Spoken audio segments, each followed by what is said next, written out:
नमस्कार सांगमाने आसतु आज गोटे आम सुंदर कहानीटे शुणा जो कहानी रे कि विद्यापति ललिता और नीलमाधव रहस्यमय कहानी लुचि रही। आसतु शुणा एवं जानिबा। घन अंधकार जंगल चारिआडे उच्च उच्च गछ पक्षी मानकर शब्द मध्य सेहीपरि हठात थमी जाइछि। से निर्जन जंगल भितरे प्रतिदिन जड़े मनीष एका एका चाली चाली जाउथिले। तांको हातरे थिला फूल फल महू और पूजा सामग्री। से थिले सबर मुखिया विश्वाबसु। किंतु से केउठाकू जाउथिले, कहा पाई एते दूर जंगल भितर को जाउथिले, एही रहस्य तांको निज घरर लोकमानक पाई मध्य अजଣା थिला। केवल विश्वाबसु जानिथिले जंगलर गभीरतम स्थान रे तांकर प्रभु वास करुथिले। सेई प्रभु थिले नीलमाधव। विश्वाबसुଙ୍କ झियो थिले ललिता, सरल मनर झियो। पिताଙ୍କ प्रति तांकर असीम सम्मान थिला। किंतु गोटे कथा तांको सबुबेले आश्चर्य करुथिला। तांको पिता प्रतिदिन सकाळु घरु बाहरी जाउथिले एवं दीर्घ समय पर मध्य फेरुथिले। से केउठाकू जाआंती, काहाकू देखिबाकू जाआंती, ललिता किछि भी जानि पारु नथिला। सेही समयर दिने तांको जीवन रे आसिले जणे अजଣା ब्राह्मण। तांको नाम थिला विद्यापति। दीर्घ यात्रा रे क्लांत होई विद्यापति विश्वाबसुଙ୍କ घरे आश्रय नेले। विश्वाबसु जणे अतिथि भावरे तांको सम्मानर सहित निज गृहरे रखिले। ललिता मध्य तांकर सेवा करिबाकू लागिले। निबिड़ता मध्य बढ़िला। दुई जनक मध्य एक अजଣା आत्मीयता सृष्टि होई गला। विद्यापति ललितांक सरलतारे आकर्षित हेले। आउ ललिता विद्यापतिंक शांत स्वभाव और भक्ति भाव को भल पाइबाकू लागिले। किंतु विद्यापतिंक मनरे आउ गोटे रहस्य लुचि रहितिला। से एही जंगल को केवल आश्रय पाई आसी नथिले, से खोजुथिले नीलमाधव को। रहस्यर प्रथम संकेत। गोटे दिन विद्यापति देखिले विश्वाबसु घर बाहरिबा समय सांगरे नेले फूल फल और महू। विद्यापतिंक मनरे अनेक प्रश्न सृष्टि हैला। से ललिता को पचारिले, ललिता तुम पिता प्रतिदिन एते पूजा सामग्री केउठाकू नेकी जाउछंती? ललिता चुप रहिले। विद्यापति पुणी कहिले, तुमे जानिछ कि? ललिता धीर स्वर रे कहिले, हाँ, किंतु सेई कथा कहिबाकू मते मना करा जाइछि। विद्यापति बुझीगले यह साधारण कथा नुहे, किछि ना किछि गुप्त रहिछि। रातिरे ललिता एका बसिथिले। तांको मनरे दुईटी कथा युद्ध करुथिला। गोटे पटे पितांको आदेश आउ अन्य पटे विद्यापतिंको अनुरोध।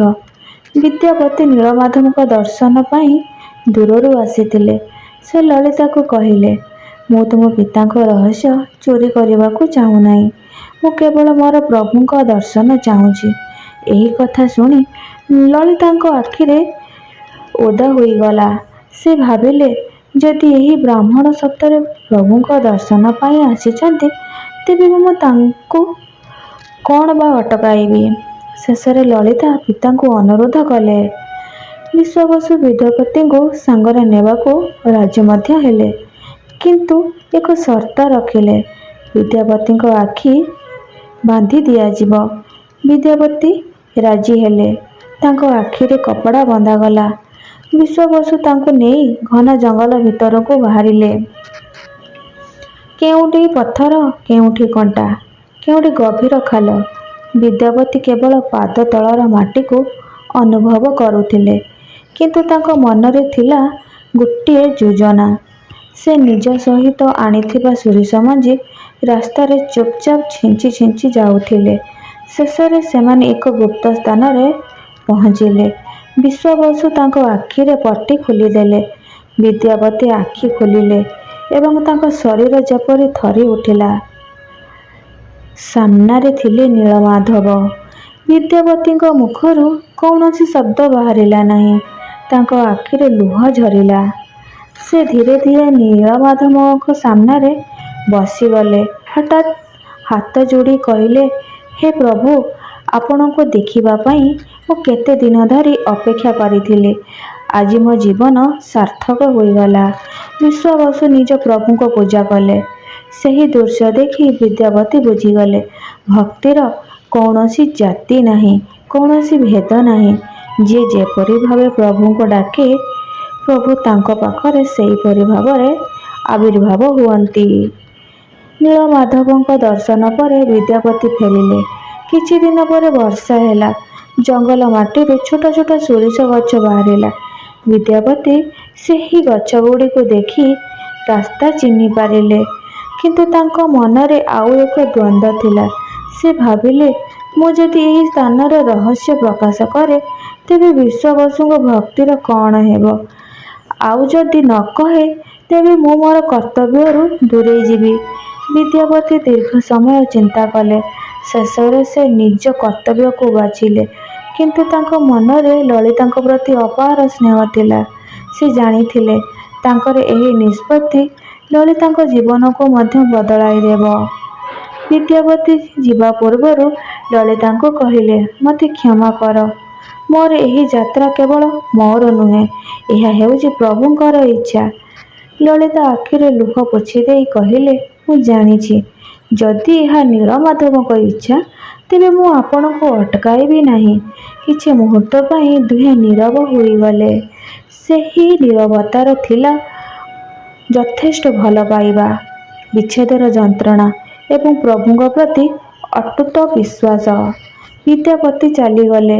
ପଛରେ ରହିଗଲେ ଲଳିତା ଓ ବିଶ୍ୱାବସୁ। କିନ୍ତୁ ନୀଳମାଧବଙ୍କ ଲୀଳା ଏଠାରେ ଶେଷ ହୋଇନଥିଲା। ଯେଉଁ ନୀଳମାଧବଙ୍କୁ ବିଶ୍ୱାବସୁ ଜଙ୍ଗଲର ଗୁପ୍ତ ସ୍ଥାନରେ ପୂଜା କରୁଥିଲେ, ସେହି ପ୍ରଭୁ ଖୁବ୍ ଶୀଘ୍ର ସମଗ୍ର ଜଗତର ପ୍ରଭୁ ହେବାକୁ ଯାଉଥିଲେ। ନୀଳମାଧବଙ୍କ ରୂପ ବଦଳିଯିବ ସିନା, ସ୍ଥାନ ବଦଳିବ ନାହିଁ, କିନ୍ତୁ ଭକ୍ତଙ୍କ ପ୍ରତି ତାଙ୍କର ପ୍ରେମ କେବେ ବି କମିବ ନାହିଁ। ବିଶ୍ୱାବସୁଙ୍କ ଭକ୍ତି, ଲଳିତାଙ୍କ ତ୍ୟାଗ, ବିଦ୍ୟାପତିଙ୍କ ଖୋଜ ଏବଂ ନୀଳମାଧବଙ୍କ ଦିବ୍ୟ ଲୀଳା, ଏସବୁ ମିଶି ଗଢ଼ି ଉଠିଲା ଏକ ମହାନ କାହାଣୀ। ଆଜି ମଧ୍ୟ ଯେତେବେଳେ ଭକ୍ତମାନେ ଶ୍ରୀ ଜଗନ୍ନାଥଙ୍କୁ ଡାକନ୍ତି, ସେହି ଡାକରେ ଯେପରି ନୀଳମାଧବଙ୍କ ସେହି ପୁରୁଣା ଜଙ୍ଗଲର ସୁଗନ୍ଧ ମିଳିଯାଏ। କାରଣ ପ୍ରଭୁଙ୍କ ରୂପ ବଦଳିପାରେ, କିନ୍ତୁ ଭକ୍ତ ଓ ଭଗବାନଙ୍କ ମଧ୍ୟରେ କେବେ ବଦଳେ ନାହିଁ। ଜୟ ଜଗନ୍ନାଥ।